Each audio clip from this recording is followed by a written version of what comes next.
Hello दोस्तों, स्वागत है आपका अपने यूट्यूब चैनल मैक्स आर्मी में। ओके, तो देखो आज आपका पेपर साइंस 1 का था, बहुत ही अच्छा गया क्योंकि जो हम लोगों ने इंपॉर्टेंस दिए थे मोस्ट ऑफ क्वेश्चन वहीं से आए थे। तो ये साइंस 2 का भी पेपर है जो मोस्ट ऑफ द क्वेश्चन यहीं से आने वाले हैं, तो मैं चाहूँगा आप इसको अच्छे से रेफ़र करो। ओके, चलो स्टार्ट करते हैं। साइंस 2 में जो फर्स्ट चैप्टर है दैट इज़ क्या है, heredity and evolution. Heredity and evolution. तो देखो हेरेडिटी का मतलब क्या होता है कि जो जीन्स होता है, हाँ, डीएनए के थ्रू जो जीन्स होता है, जो गुण बोलते हैं, जो पेरेंट्स से डॉटर में आता है, डॉटर से बोलते हैं ना ग्रैंड डॉटर में जाता है, वो होता है। एवोल्यूशन में तो क्या होता है, चेंजेस होता है। ओके, तो इस चैप्टर में देखो सबसे इंपॉर्टेंट क्या चीज़ है, पहला तो ये खुद है जिसका डेफिनेशन आता है हेरेडिटी क्या है, और इसके चेंजेस क्या क्या होते हैं वो बताओ। ओके, फिर इसके अंदर आता है 3, ये है इसके जो टाइप से बोल सकते हो आप, ट्रांसक्रिप्शन है, ट्रांसलोकेशन है, ओके, और ट्रांसलेशन है, ट्रांसक्रिप्शन, ट्रांसलेशन एंड ट्रांसलोकेशन। ये तीनों बहुत ही इंपॉर्टेंट है। ये तीनों में से कोई एक इंडिविजुअली पूछते या तो तीनों साथ में पूछते। ओके, उसके बाद आता है आपका ये डीएनए का स्ट्रैंड। ये जो डीएनए का स्ट्रैंड है ये आपको इतना अच्छे से देख लेना है क्योंकि इसमें से कहीं से भी कुछ भी आता है।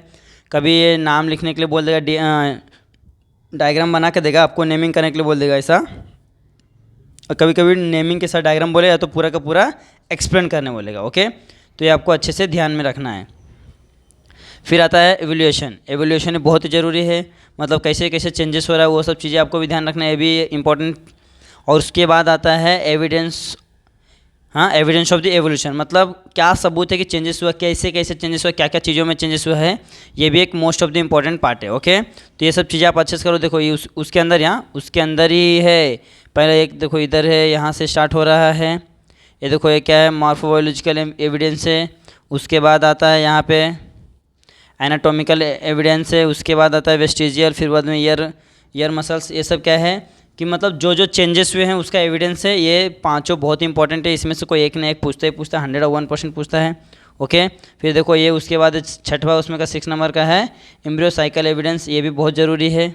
ओके, फिर उसके बाद एक और इम्पॉर्टेंट चीज़ क्या है, दैट इज़ लैमार्किज्म। लैमार्किज्म भी बहुत इंपॉर्टेंट है, और उसे उस सेम चीज़ है जो आप पहले देखे थे ना, वही चीज़ यहाँ पे भी है, बस क्या क्या एक एग्जाम्पल से उसको क्या क्या एक्सप्लेन किया हुआ है। ओके, फिर इसमें देखो एक और इम्पॉर्टेंट चीज़ ये वाला, हाँ, सेम वही है कि एविडेंस ऑफ एवोल्यूशन। ये आपको 2 मार्क के लिए क्या होता है, सेम ऐसे फिलअप में पूछते हैं, और बाकी तो आपको पता है एमसीक्यू जो भी रहता है सब चीज़ आपको करना ही है।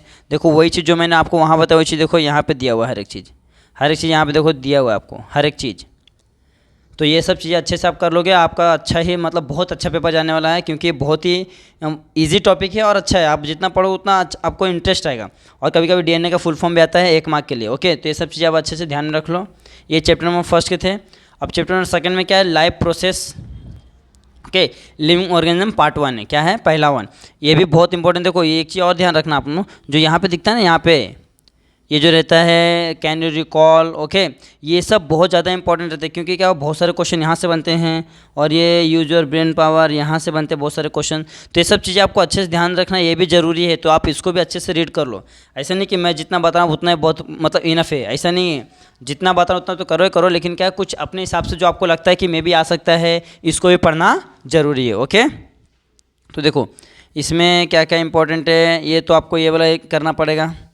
सेम ऐसा आता है 2 या तो 3 मार्क के लिए आता है। एमसीक्यू में ऐसे सेम बॉक्सेस करके देंगे, नेमिंग करने के लिए देंगे। ओके, या तो कभी कभी क्या आता है कभी कभी आता है ना कि डाइजेस्टिव सिस्टम को पूरा क्या करो, देखो लिविंग ऑर्गेनिज्म एंड क्या है, एनर्जी प्रोडक्शन।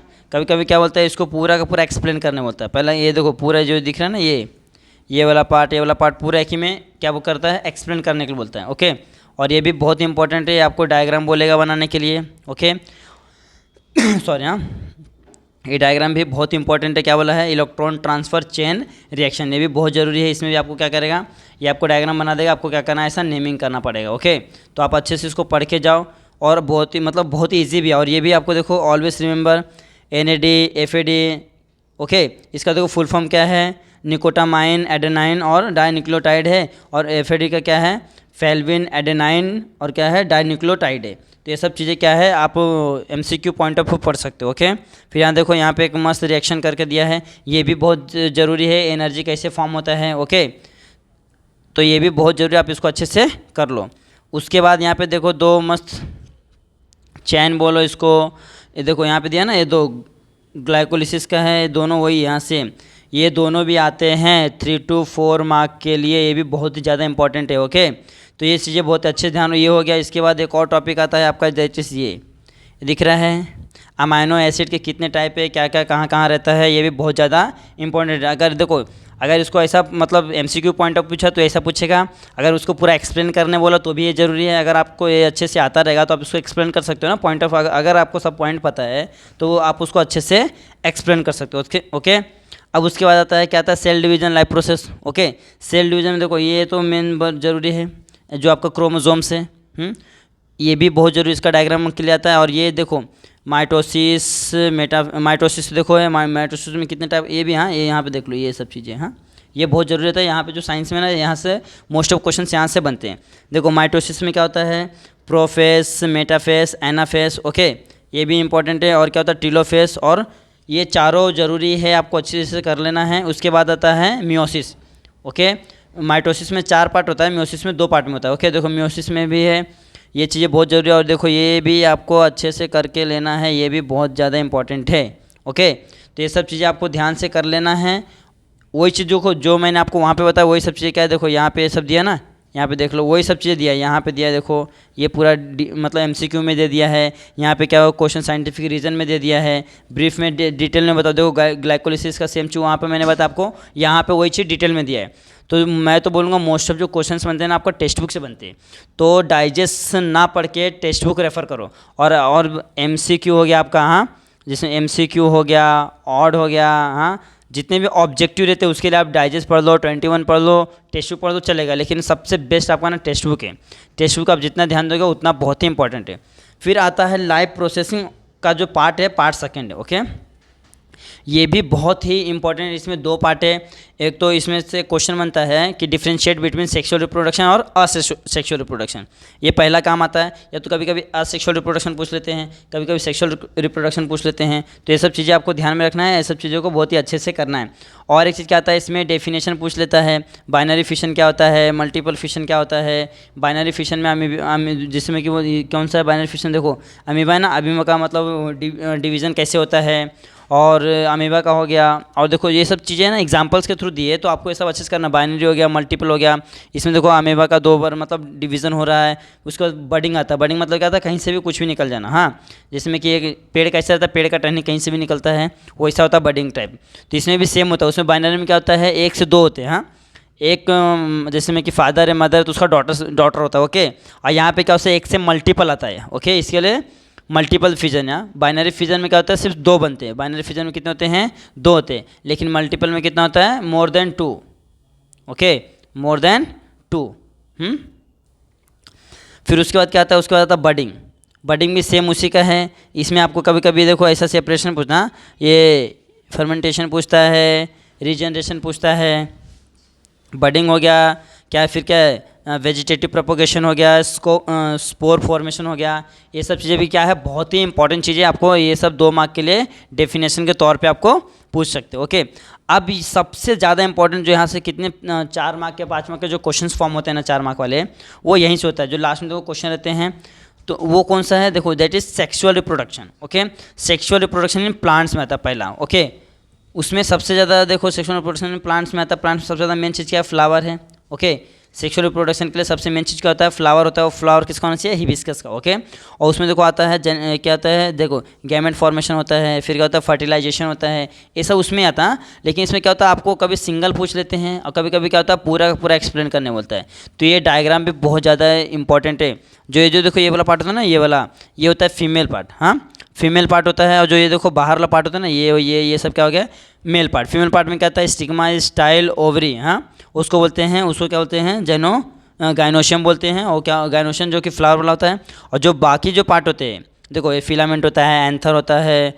हाँ, ऐसा पार्ट क्या होता है, इसको बोलते हैं एंड्रोशियम में क्या होते हैं, मेल फ्लावर होते हैं। ओके, तो ये बहुत ज़्यादा इंपॉर्टेंट है। इससे 4 मार्क के क्वेश्चन फॉर्म होते हैं, 3 मार्क के भी क्वेश्चन फॉर्म होते हैं, 2 मार्क के भी क्वेश्चन फॉर्म होते हैं। डिपेंड्स अपॉन, अगर उन्होंने पूरा बोला है तो आपको पूरा अच्छे से एक्सप्लेन करना पड़ेगा। ओके, फिर उसके बाद एक और टॉपिक है इसमें, जैसे क्या है, ह्यूमन रिप्रोडक्टिव सिस्टम में आता है। ह्यूमन में पहले क्या आता है, मेल आता है। ये भी बहुत इंपॉर्टेंट है, ये भी आपको 3 और 4 मार्क के लिए पूछते हैं, कभी कभी पूरा पूछते हैं, कभी कभी क्या होता है डायग्राम बना के सिर्फ उसका डायग्राम का नेमिंग करने के लिए बोलते हैं। ये हो गया मेल वाला, और ये हो गया फीमेल वाला, ये हो गया फीमेल वाला। ये 3 बहुत ही ज़्यादा इंपॉर्टेंट है, एक मेल रिप्रोडक्टिव सिस्टम और female reproductive system and flower, sexual reproduction in flower.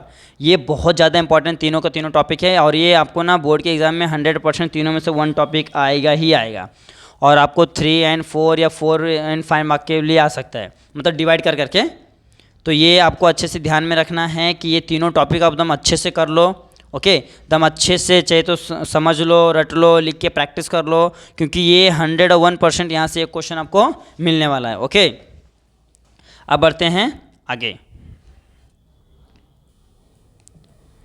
अब देखो यहाँ के बाद क्या होता है, डेवलपमेंट ऑफ द बर्थ उसमें आता है। फिर ये देखो एक ये भी मोस्ट इंपॉर्टेंट चैप्टर, मतलब एक टॉपिक बोल सकते हो, देखो मेंस्ट्रुअल साइकिल, ये भी बहुत ज़रूरी है। उसके बाद आता है इन विट्रो फर्टिलाइजेशन, IVF, फिर आता है सैरोगेसी। ये सब बहुत बोलते हैं ना, बहुत इंपॉर्टेंट टॉपिक्स है जो आपको अच्छे से करके लेना है ये, ओके। फिर उसके बाद आता है ट्विंस आता है, हाँ, फिर स्पर्म बैंक आता है, ओके, सैरोगेसी।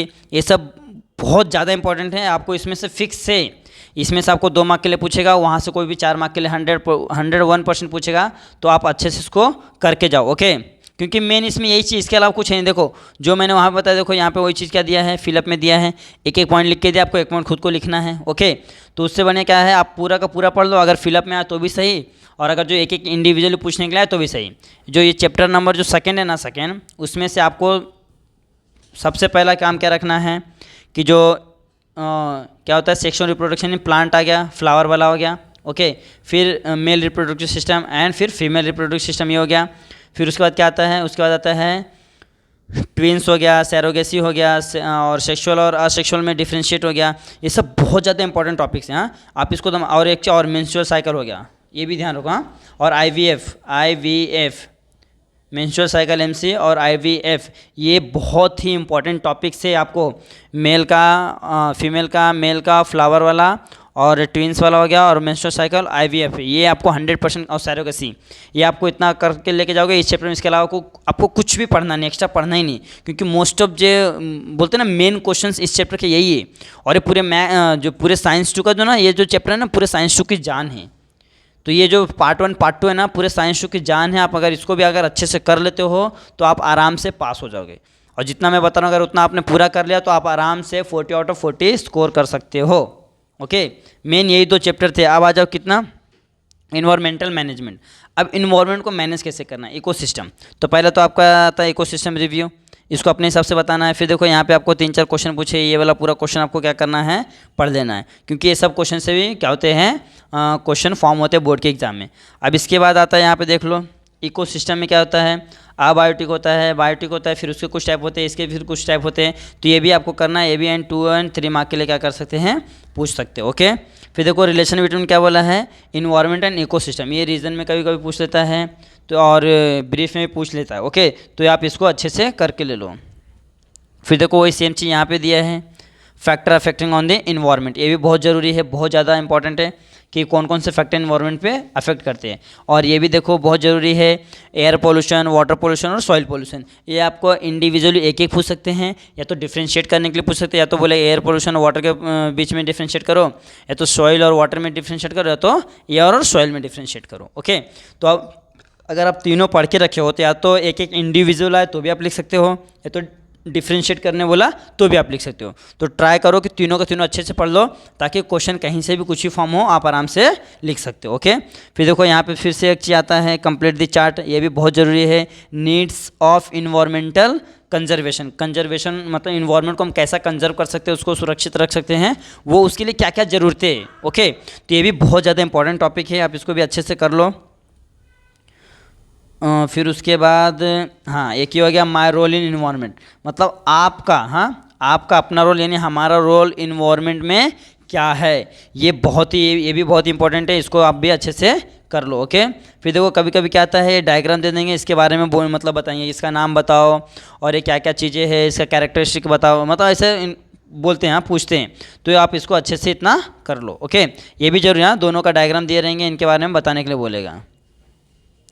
देखो वही चीज़ सेम चीज़ यहाँ पे दिया है, देखो एक डायग्राम दिया है, एक डायग्राम दिया है, एक डायग्राम दिया है, फिर बाद में बोलेगा इसके बारे में बताओ ये क्या है, इसका नाम बताओ पहले, तो फिर ये कहाँ पे यूज़ होता है और किस चीज़ का संकेत है। ऐसे क्वेश्चन इसमें क्या होते हैं, फॉर्म होते हैं। फिर आता है टूवर्ड्स ग्रीन एनर्जी, ये भी बहुत इंपॉर्टेंट चैप्टर है। अब देखो इसमें सबसे पहला क्या है, ग्रीन एनर्जी की ओर एक कदम बढ़ाते हैं। तो देखो पहला क्या है, एनर्जी एंड इट्स यूजेस। पहला क्वेश्चन तो आपको यही बताएंगे कि what is the meaning of energy and where it is use. देखो यहाँ पे 3 क्वेश्चन दिया है, हाँ यहाँ पे देखो क्वेश्चंस दिया है, what is energy and what are the different types of energy and different forms of energy.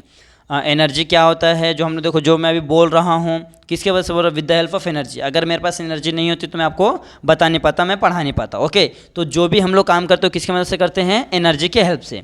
तो पहला क्वेश्चन तो आपको यहीं पे बन जाएगा। फिर उसके बाद क्या आता है, उसके बाद आता है जनरेशन ऑफ इलेक्ट्रिक एनर्जी।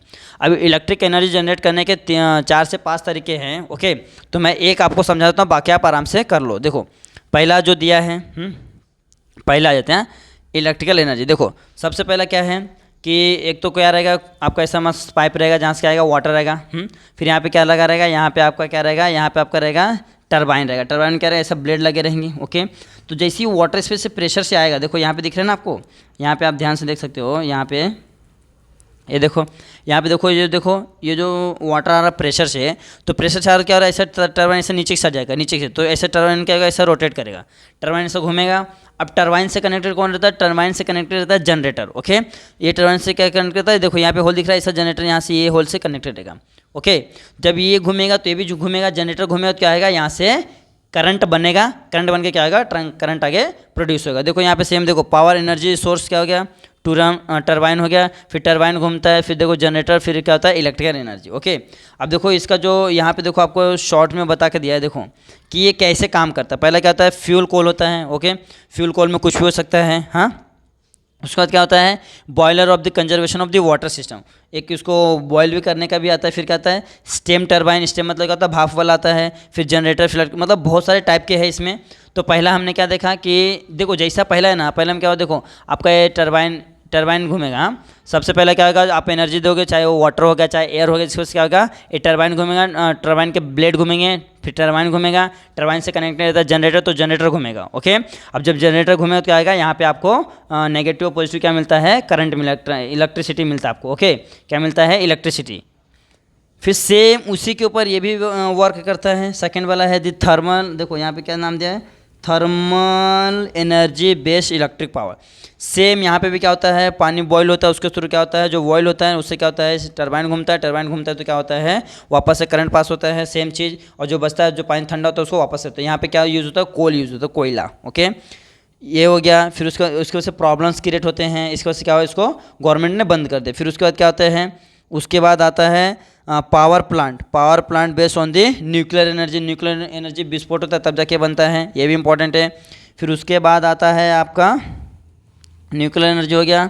फिर उसके बाद आपका आता है power generation plant based on the energy of the natural gases. कुछ प्लांट क्या होते हैं, नेचुरल गैसेस के ऊपर भी होते हैं, ये भी इंपॉर्टेंट है। ओके, फिर उसके बाद क्या आता है, उसके बाद आता है हाइड्रो इलेक्ट्रिक एनर्जी आता है। फिर electric generating unit using the wind energy, मतलब हवा से जो बनता है।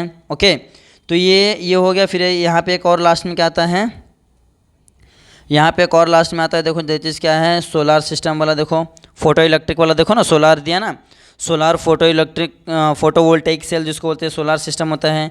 तो ये सब इतने सारे टाइप्स हैं, हाँ। सोलार थर्मल पावर दिया है। ओके, तो इतने सारे टाइप से, हाँ, करीब 5 to 6 टाइप है। कितने हैं, 6 to 8 टाइप से। इसमें से आपको 100% एक टाइप पूछेगा, वो 2 मार्क के लिए पूछ सकता है, 3 मार्क के लिए पूछ सकता है, 4 से 5 मार्क के लिए पूछ सकता है। डिपेंड्स करता है उनके ऊपर कि वो मतलब इसको किस तरीके से क्वेश्चन को फॉर्म कर सकते हैं। और हर एक जो क्वेश्चन से ना, आप एक अगर आ गया ना आपको एनर्जी बनने वाला कि हाउ टू प्रोड्यूस इलेक्ट्रिसिटी, अगर एक आ गया तो आपको समझ लो सब एक के ऊपर डिपेंड करता है। जैसा फर्स्ट वाला ऐसा सेकंड वाला, थर्ड वाला, सिर्फ क्या होता है मालूम, उसमें जो बोलते हैं ना रॉ मटेरियल चेंज होता है। कभी कभी क्या होता है, वाटर से होता है, फिर कभी एयर से होता है, हाँ, एयर से इलेक्ट्रिसिटी बनता है, वाटर से बनता है, कभी कभी कोल से बनता है, और कभी कभी क्या होता है एटम से बनता है। तो मतलब डिपेंड करता है कि हम लोग कौन सा मतलब रॉ मटेरियल, जैसे रॉ मटेरियल के यूज़ में उसमें यूज़ करते हैं। ओके, तो ये पूरा आप कर लो अच्छे से, इसमें से आपको बहुत ही आने वाला। देखो यहाँ पे देखो हर एक चीज़, वही चीज़ देखो यहाँ पे सबका नाम लिख के दिया है कि थर्मल प्लांट, पावर प्लांट क्या होता है, न्यूक्लियर पावर प्लांट क्या होता है, सोलर थर्मल पावर प्लांट क्या होता है, हाइड्रोलिक की पावर प्लांट क्या होता है। इसके बारे में आपको क्या करना है, डीप एक्सप्लेनेशन लेना है। यानी कि आप अच्छे से टेक्स्ट बुक को रीड कर लोगे तो जो बोर्ड वाले हैं वो किस तरीके का भी मतलब क्वेश्चन फॉर्म करने दो, कैसा भी क्वेश्चन फॉर्म करने दो, आपने क्या किया है, पूरा दम अच्छे से टेक्स्ट बुक को रीड किया है, ना कि आपने क्या किया है, डाइजेस्ट को रटा है। ओके, आपने क्या किया, टेक्स्ट बुक को अच्छे से रीड किया, ना ही कि रटा है। इसके लिए आपके लिए कहीं से भी कोई भी क्वेश्चन दो, आपको फर्क पड़ने वाला नहीं है, आप आराम से अच्छे से कर ले जाओगे। ओके, अब उसके बाद क्या आता है, एनिमल क्लासिफिकेशन। ये भी देखो पहले ये क्वेश्चन यहाँ से फॉर्म होता है, लिविंग ऑर्गेनिज्म में क्या क्या आता है। ओके, तो ये सब चीज़ें आपको अच्छे से कर लेना है, एमसीक्यू पॉइंट ऑफ व्यू भी इंपॉर्टेंट है। ओके, फिर हिस्ट्री एंड एनिमल क्लासिफिकेशन, ये तो नहीं आता उतना। फिर क्या आता है, ट्रेडिशनल में सब, हाँ यहाँ से देखो आता है आपका कॉर्डेट्स हो गया। ओके, फिर यहाँ पे ये देखो ये हो गया किंगडम एनिमिलिया हो गया। हाँ, तो ये सब चीज़ें क्या है, बहुत इंपॉर्टेंट है, यहाँ से भी क्या होते हैं, क्वेश्चन फॉर्म होते हैं। फिर देखो यहाँ पे आता है, ये दिख रहा है, फिर ये यहाँ पे आपको दिख रहा है, सब डायग्राम दिख रहा है।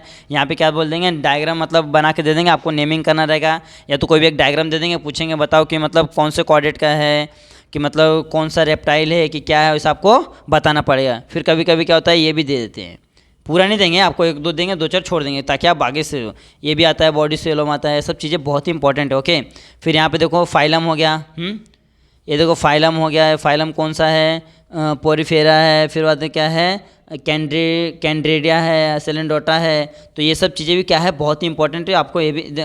और एग्जाम में क्या होता है मालूम है, आपको ऐसा डायग्राम ऐसा देंगे, फिर बाद में पूछेंगे कि भैया इसका फाइलम क्या है और कौन से फाइलम से बिलोंग करता है, इसके फिर कैरेक्टरिस्टिक्स क्या है। ओके, ये सब देखो, ये सब दिया, इसमें से आपको फिक्स एक दो अच्छे से आने वाले हैं, तो इसको आप अच्छे से क्या करो, विथ डायग्राम क्या करो, उसको अच्छे से रीड कर लो।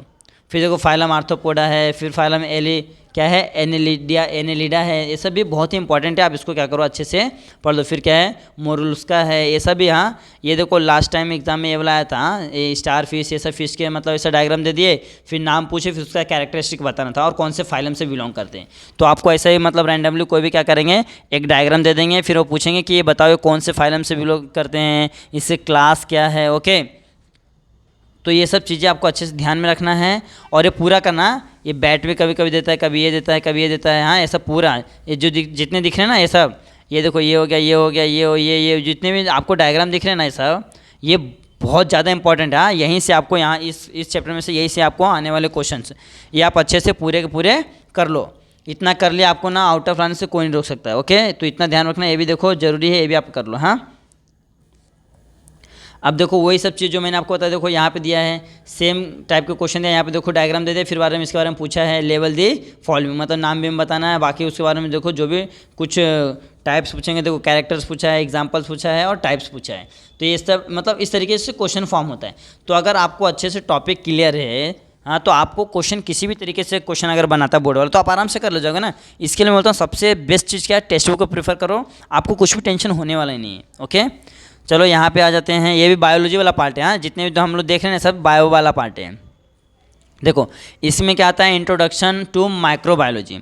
माइक्रो मीन्स क्या होता है, छोटे छोटे पार्टिकल्स, मतलब छोटे छोटे जो होते हैं ना, बहुत से छोटे छोटे कण पार्टिकल्स के बारे में स्टडी करना। ओके, फिर देखो अप्लाइड हो गया, ये भी कभी कभी एक मार्क्स में आता है। फिर देखो डेयरी प्रोडक्ट में क्या होता है, और क्या होता है, योगर्ट प्रोडक्ट में क्या होता है, सब बटर मिल्क जो होता है ना, जो फैट वेट बढ़ाता है, वो सब चीज़ें हो गया। फिर चीज़ प्रोडक्शन में क्या क्या आता है, ये सब भी क्या है। फिर क्या है, प्रोबायोटिक क्या होता है, फिर ब्रेड क्या होता है, मतलब ये सब आपको दो दो मार्क के लिए पूछ लेते हैं, उसके बारे में बताओ। ओके, और फिर बाद में आपको ये भी कर लेना अच्छे से। ओके, ये भी बहुत ही इंपॉर्टेंट चीज़ें हैं। Organic acid use in the various commercial product and microbes use for the same, दोनों के क्या है, यूज़ फॉर द सेम। फिर यहाँ पे आता है इनके रोल्स क्या क्या है, ये बहुत इंपॉर्टेंट चीज़ें हैं आपको अच्छे से। और ये देखो ये भी आता है, या बायोटिक और अबायोटिक भी आता है, तो इसको आपको अच्छे से कर लेना। और मोस्ट इंपॉर्टेंट थिंग क्या है, ये वाला, ये पूरा अच्छे से करके जाना है। ऐसा डायग्राम देंगे, नाम पूछेंगे, फिर इसके ऊपर क्या करेंगे, 2 या 3 क्वेश्चन आपको पूछ सकते हैं, तो आपको इसके ऊपर अच्छे से प्रिपरेशन करके जाना। ओके, फिर क्या आता है इसमें से और इम्पोर्टेंट चीज़, देखो वही सब चीज़ें क्या हुआ है, देखो वहाँ पे, यहाँ पे देखो ये सब चीज़ें आप क्या करो, बहुत अच्छे से करके जाओ, क्योंकि MCQ जो ऐसा बॉक्सेस वाला रहता है ना, ये बोर्ड की एग्जाम में आपको 2 तो फिक्स रहता है, तो आप इसको अच्छे से करके जाओ ताकि आपको कोई भी टेंशन ना रहे, आप आराम से हर एक चीज़ को क्या कर सकते हो, अटेंड कर सकते हो एक एक क्वेश्चन को। ओके, अगर आपने इतना अच्छे से कर लिया तो आपका समझो कि पेपर बहुत ही शानदार जाने वाला। अगर इसमें देखो कोई कोई बच्चे क्या होते हैं, स्टूडेंट क्या होते हैं कि मतलब कुछ मतलब स्टार्टिंग में नहीं करते हैं, तो मैं उनके लिए बोलूँगा जो स्टार्टिंग में नहीं किया ना वो क्या करो, एक दो लेसन को जो मतलब लगता है उसको छोड़ दो, बाकी सबको अच्छे से पढ़ दो जो तुम्हारे हित में हो। फिर मैं बताऊंगा कि कौन सा मतलब चैप्टर ऐसा है कि उसको कोई भी आराम से कभी भी पढ़ सकता है। ओके, अब देखो क्या आता है, सेल बायोलॉजी एंड बायोटेक्नोलॉजी। ये देखो पहला तो ये इंपॉर्टेंट है। फिर सेल क्या होता है, स्टेम सेल क्या होता है, साइटोलॉजी क्या होता है, ये भी बहुत इंपॉर्टेंट है। यहाँ से आपको 2 मार्क के लिए डेफिनेशन पूछ सकते हो। ओके, फिर देखो ये सब भी चीज़ जो डायग्राम वगैरह है, ये सब बहुत इंपॉर्टेंट है। यहाँ से आपको कभी कभी पूरा बड़े क्वेश्चन पूछते हैं या तो कभी कभी क्या होता है छोटे क्वेश्चन पूछते हैं। देखो यहाँ पे जिसमें कि डायग्राम दिया है, ये सब चीज़ें, इसका नेमिंग तो करके दिया है। फिर यहाँ पे देखो यहाँ पे रिकॉल अ लिटिल, इसके ऊपर क्वेश्चन बना, तो आपको ये सब भी बहुत ही अच्छे से आना चाहिए क्योंकि ये सब कहीं से पूछते हैं। तो और एक चीज़ देखो यहाँ पे दिया ऑलवेज रिमेंबर, यहाँ पे आपको करना पड़ेगा क्योंकि यहाँ से भी क्या होता है क्वेश्चन बनते हैं साइंस में। फिर आपको क्या होता है कि ऐसा कुछ डायग्राम वगैरह दे देंगे, फिर बाद में इसके नाम बताओ, फिर उसके कैरेक्टरिस्टिक बताओ। ये सब बहुत ही मतलब जितने ईजी दिख रहे हैं ना उतने ईजी ही आते हैं, लेकिन क्या क्वेश्चन को थोड़ा सा ट्विस्ट करते हैं ना तो बच्चों को लगता है यार ये तो कुछ नया आ गया है, ये तो कुछ नया आ गया है। फिर यहाँ पर देखो ये भी इंपॉर्टेंट चीज़ें हैं। ये भी क्या है, थेरापेटिक क्लोनिंग, तो ये भी इंपॉर्टेंट। इसमें देखो सब चीज़ें जितनी दी है, हाँ जितने भी चीज़, और एक चीज़ और रखना याद रखना, जो क्लोनिंग से जो पहला शिप बना था उसका नाम क्या था, डॉली। ये भी याद रखना, कभी कभी एमसीक्यू में पूछ लेते हैं, और ये सब चीज़ें भी आपको अच्छे से करके लेना है। ओके, क्योंकि इसमें सभी के सभी चीज़ें इंपॉर्टेंट है।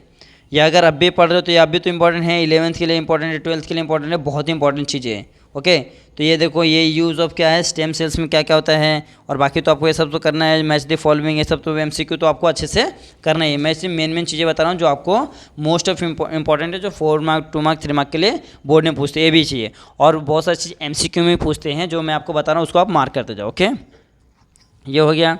अब उसके बाद आता है सोशल हेल्थ। हाँ, अब देखो इधर से 2 चैप्टर ऐसे हैं ना, 2 या 3 चैप्टर जो कोई भी बच्चा बिना इसको पढ़े, हाँ साइंस 2 को बिना पढ़े अच्छे से पास हो सकता है। क्योंकि आगे के जो 2-3 चैप्टर्स हैं जैसे सोशल हेल्थ हो गया, अब आपको ही पता है कि सोशल्स का हेल्थ कैसे मतलब अच्छे से रखना है, सोशल का इन्वायरमेंट कैसे मतलब सुरक्षित बना के रखना है, सेफ रखना है, तो आप अपने मन से खुद से लिख सकते हो। ओके, आप खुद से लिख सकते हो। तो इसमें बहुत सारी चीज़ें इंपॉर्टेंट है, इसमें तो मैं ज़्यादा बताऊंगा नहीं क्योंकि क्या है आपको भी इतना पता है कि क्या क्या करना। देखो factor affecting on the social health, social health के ऊपर कौन कौन से फैक्टर अफेक्ट करते हैं जिसकी वजह से सोशल क्या होता है, उनका हेल्थ क्या होता है, ख़राब होता है। तो ये तो सबसे बहुत ज़्यादा इंपॉर्टेंट चीज़ें हैं, उसमें बाकी सब आता है। फिर अफेक्टिंग, देखो क्या बोलता है, affecting disturbing this social health. अब देखो आपको ऐसा डायग्राम देगा, हाँ फिर ये मेंटल स्ट्रेस होता है, ऐसा डायग्राम देगा, फिर बाद में बोले इसके बारे में बताओ, तो आपको इसको देख के बताएंगे क्या है मेंटल स्ट्रेस है, ये क्यों होता है।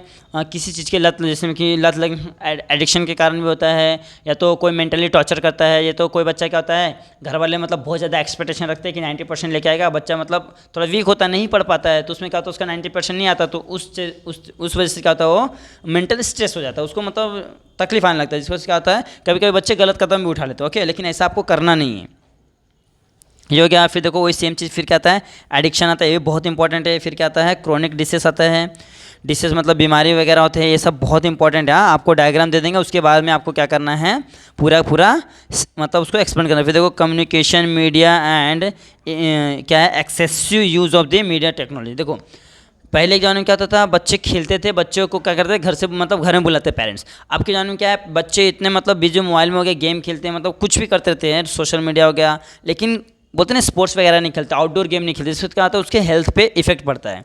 तो ये सब चीज़ें भी बहुत इंपॉर्टेंट है। ऐसा आपको क्या करेंगे, ऐसा आपको डायग्राम दे देंगे और उसके बारे में एक्सप्लेन करने बोलेंगे, तो आप इसके बारे में कुछ भी लिखेंगे ना वो आपकी राइट है। क्यों? क्योंकि बोलता है मतलब राइट योर ओपिनियन, तो आपको अपना ओपिनियन बताना है। तो आपको इसमें कुछ भी जो आपको समझता है ना आप उसको लिखते जाओ। हाँ, ऐसा नहीं कि नहीं ये है नहीं लिखेंगे, ऐसा कुछ नहीं, आपको जो समझ रहा है उस चीज़ से रिलेटेड ना आप उसको लिखो, आंसर आपका राइट आएगा। फिर देखो यहाँ पे कुछ क्वेश्चन दिए, इसको भी अच्छे से कर लेना है। ओके, फिर देखो सेल्फी का क्या होता है, फिर इस तरीके से क्या होता है, हाँ सेल्फी ऑन रोड लेते हैं तो क्या होता है, फिर एक्सीडेंट हुआ तो आपको क्या करना चाहिए। तो ये सब चीज़ें बहुत ही इंपॉर्टेंट है, आपको अच्छे से क्या करना है रिवीजन कर लेना। इसको तो आपको देख के बता सकते हो। साइबर क्राइम्स क्या होता है, जो भी क्या करता है मतलब किसी का भी डेटा मतलब बोलते हैं ना उनके परमिशन के बिना हैक करना, उनके चीज़ों को क्या करना यूज़ करना बिना उनके परमिशन के किसी और के, तो उसको क्या बोलते हैं साइबर क्राइम होता है।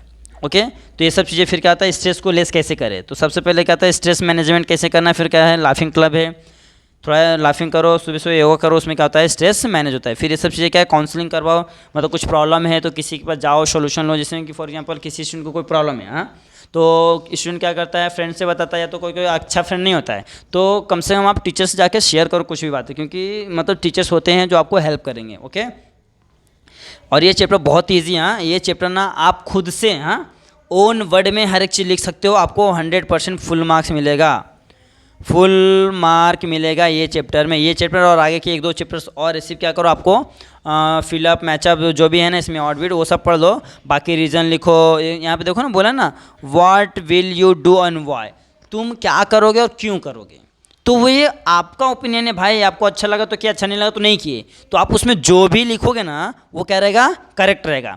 तो ऐसा नहीं कि पूरा डाइजेस्ट पढ़ के जाओ। मैं तो बोलूँगा सिर्फ इसको, ये 2 चैप्टर है ना, ये वाला हो गया, और डिजास्टर्स मैनेजमेंट, ये जो फर्स्ट वाला चैप्टर होगा, और डिजास्टर मैनेजमेंट जो ये चैप्टर है, इसको ना सिर्फ आप टेक्स्ट बुक एकदम अच्छे से रीड करके जाओ, एक ही चीज़ को समझ लो, और आपको पता रहेगा आपके आजू बाजू में कहीं ना कहीं डिजास्टर हुआ रहेगा, कुछ ना कुछ प्रॉब्लम हुए रहेंगे, आपने उसको मैनेज किया रहेगा। खुद के लाइफ में बच्चे को प्रॉब्लम आते हैं, वो लोग मैनेज करते हैं, फिर घर में देखते प्रॉब्लम आते, उसको मैनेज करते हैं। तो उस चीज़ें से क्या करो, डिजास्टर से मतलब क्या करो, आपदा, जो आपदा आता ना, आपदा, भूकंप आ गया है, सब चीज़ों से क्या करो, उसको रिलेट करके खुद से क्या करो, एक आंसर बनाओ। ओके। तो देखो यहाँ पे आपको यहाँ से क्वेश्चन पहले तो फॉर्म होता है, फिर डिजास्टर क्या होते हैं, फिर which are the two main types of disaster, एक तो होता है नेचुरल, एक होता है मैन मेड। ओके। तो आपको पूरा देखो ये करके लेना, ये इतना कर लोगे, इतना में पूरा क्या है, पूरा का पूरा चैप्टर खत्म है। इतने में पूरा का पूरा क्या है, चैप्टर खत्म है। बस इसको आप अच्छे से पढ़ लेना, बहुत इंपॉर्टेंट है, कुछ हार्ड नहीं है, इंपॉर्टेंट है, ईजी है। देखो इफेक्ट ऑफ द डिजास्टर हुआ तो क्या हुआ, ये भी बहुत इंपॉर्टेंट, यहाँ से भी क्वेश्चन आता है। आपको पता है ना, जब डिजास्टर आएगा तो बहुत सारा नुकसान होता है, पैसे का नुकसान होता है, बिल्डिंग वगैरह गिर जाता है, या तो कुछ एनिमल्स जो रहते हैं घर में वो भी गिर जाता है, झोपड़ी वगैरह गिर जाते हैं, मतलब टोटली नुकसान होता है डिजास्टर होने के बाद। ओके। फिर देखो nature and scope of the disaster, किसके कारण होता है। देखो ये इस चीज़ के कारण क्या होता है, डिजास्टर होता है, सब चीज़ों को ध्यान में रखना है, ये पूरा आपको कर लेना है। सिर्फ आपको क्या करना है, इसको अच्छे से रीड करना है, फिर डिजास्टर को मैनेज कैसे करना है। ओके। फिर उसमें क्या है, उसमें देखो main aspects of the disaster manage cycle, मतलब डिजास्टर को कैसे मैनेज करना, उसके लिए साइकिल बना के दिया, इसको अच्छे से रीड कर लो, आपको पूरा अच्छे से समझ में आ जाएगा। ओके। फिर यहाँ पे देखो ये भी चीज़ें बहुत इंपॉर्टेंट है, structure of the disaster management authority, जो अथॉरिटी है वो कैसे इस चीज़ को क्या करेंगे, मैनेज करेंगे। फिर यहाँ पे देखो, यहाँ पे और एक चीज़ क्या आता है, यहाँ पे देखो फिर क्या बोला है, first aid and emergency, first and emergency चीज़ें क्या है, ये सब चीज़ें देखना है। फिर ये सब चीज़ें को होने के बाद आपको क्या करना है, अगर ऐसा कुछ डायग्राम दे दो तो आपको उस पर क्या ओपिनियन है, ये सब चीज़ें आपको अच्छे से आना चाहिए। हाँ, इसमें आप कुछ भी लिखो ना, आपको पूरा फुल टू फुल मार्क्स मिलने वाला है, ध्यान में रखना। ये भी इंपॉर्टेंट है, देखो ये जो ये है ना, ये देखो ये वाला पार्ट भी क्या है, बहुत इंपॉर्टेंट है, आप इसको भी ध्यान से रखना है। Objective of the first aid का ऑब्जेक्टिव क्या क्या है, मतलब हमको क्यों ऐसा करना चाहिए। फिर एक देखो एक और टॉपिक आता है मॉक ड्रिल, फिर मॉक ड्रिल का ऑब्जेक्टिव क्या है, फिर ये ऑलवेज रिमेंबर वाला क्या करना, अच्छे से पढ़ के लेना है। ये दो चैप्टर्स है। हाँ, ये जो 2 चैप्टर देखो यहाँ पे, हाँ ये मेन चीज़, हाँ ये पूरे के पूरे डायग्राम का मीनिंग क्या होता है, ये डायग्राम, हाँ, और ये चीज़ें इसमें से फिक्स से आपको 3 से 4 आएगा। डायग्राम का मीनिंग क्या है, उसका यूज़ क्या है, और कहाँ पे यूज़ करते हैं, उसके कैरेक्टरिस्टिक्स क्या है, ये सब चीज़ें आपको क्या होगा, पूछने वाले। तो इसको आपको क्या करना है, अच्छे से रीड कर लेना, सिर्फ टेक्स्ट बुक रीड करो, हाँ डाइजेस्ट के मतलब उसको मत करो, सिर्फ क्या करना है, टेक्स्ट बुक को रीड करना है। ओके। तो मोस्ट ऑफ इम्पॉर्टेंट जो चीज़ है इसमें है, जो बच्चे ने अभी तक कुछ भी नहीं पढ़ा ना, उनके लिए क्या करना है, जो चैप्टर नंबर क्या है, चैप्टर नंबर है 8 है, देखो जो चैप्टर नंबर 8 है एंड चैप्टर नंबर 9, इसमें क्या करना है, आपको कुछ भी, आपको जो रिलेटेड आता है, डिजास्टर होगा चाहे कुछ भी, उसको उससे आपको जो भी आता है ना, आप आराम से लिख लो, आप आराम से अच्छे से पास हो जाओगे। ओके। और जो बच्चों ने अच्छे से मेहनत किया उनके देखो जो सबसे मेन टॉपिक है, जो 4 से 5 मार्क के क्वेश्चन कहाँ से बनते हैं, रिप्रोडक्टिव सिस्टम से। कहाँ से, रिप्रोडक्टिव सिस्टम पार्ट 1 पार्ट 2 जो दिया है, उसमें से मेल और फीमेल वाला हो गया, और मेंस्ट्रुअल साइकिल हो गया, और रिप्रोडक्टिव क्या सेक्सुअल रिप्रोडक्शन प्लांट हो गया, असेक्सुअल रिप्रोडक्शन, ये सब चीज़ें बहुत ज़्यादा इंपॉर्टेंट, जहाँ से क्या होता है 4 से 5 मार्क के क्वेश्चन फॉर्म होते हैं। ओके। तो देखो जितना मैंने बताया है उसको क्या करना, आपको अच्छे से कर लेना है। ओके। और उसके अलावा मैं तो पहला देखो जो MCQ वगैरह चीज़ें होती हैं ना, जो हो गया MCQ हो गया, जितने भी ऑब्जेक्टिव हो गया, हाँ ऑब्जेक्टिव के लिए मैं बोलूँगा आप क्या करो, टेक्स्ट बुक रेफ़र करो, फिर उसके लिए 21 भी रेफ़र करो, और गाइड भी, हाँ सब चीज़ रेफ़र करो, क्योंकि देखो ऑब्जेक्टिव क्या कहीं से पूछ ले कुछ भरोसा नहीं है। लेकिन बाकी चीज़ों के लिए ना, बाकी चीज़ों के सबसे बेस्ट मैं बोलूँगा क्या मालूम आपको, सबसे बेस्ट क्या आपका टेक्स्ट बुक रेफर करो, सबसे बेस्ट। क्योंकि टेक्स्ट बुक से ही हर एक क्वेश्चन क्या होते हैं, फॉर्म होते हैं। हर एक क्वेश्चन कहाँ से फॉर्म होते हैं, टेक्स्ट बुक से। अगर आपने टेक्स्ट बुक अच्छे से पढ़ लिया ना, तो बोर्ड में मतलब जो बोर्ड का एग्जाम का पेपर हो, जो भी हो, वो किस तरीके से ही फॉर्म करेगा, वो क्वेश्चन कैसा भी बनाए, अगर आपने टेक्स्ट बुक पढ़ा, वर्ड टू वर्ड पढ़ा, तो आप उसका आंसर ना ईजिली लिख सकते हो। तो मेरा पर्सनल मतलब ओपिनियन है, मैंने खुद से यही काम किया है। मैं भी एग्जाम में टेक्स्ट बुक पढ़ के जाता हूँ और उससे मैं अच्छा स्कोर भी कर पाता हूँ। तो मैं चाहता हूँ कि आप भी क्या करो, टेक्स्ट बुक अच्छे से पढ़ के जाओ, हाँ, और भरोसा रखो कि अच्छा ही होगा। जितना मैंने बताया सिर्फ उतना आप पूरा का पूरा कर लो, उतना आप कर लेना, तो उसके अलावा को कुछ भी पढ़ना नहीं पड़ेगा, आपका आराम से आउट ऑफ कहीं नहीं गया है। आपको उतना कर लेना तो 40 आउट ऑफ 40 साइंस 2 में आपका कहीं नहीं गया। ओके, तो इतना आपको ध्यान में रखना है। और best of luck for your exam. Thank you so much for watching this video. अगर अभी तक आपने हमारे चैनल को सब्सक्राइब नहीं किया तो हमारे चैनल को सब्सक्राइब कीजिए और बेल आइकन को प्रेस कीजिए, ताकि जो लेटेस्ट वीडियो का अपडेट आपको मिलते रहे। Okay, thank you so much for watching this video.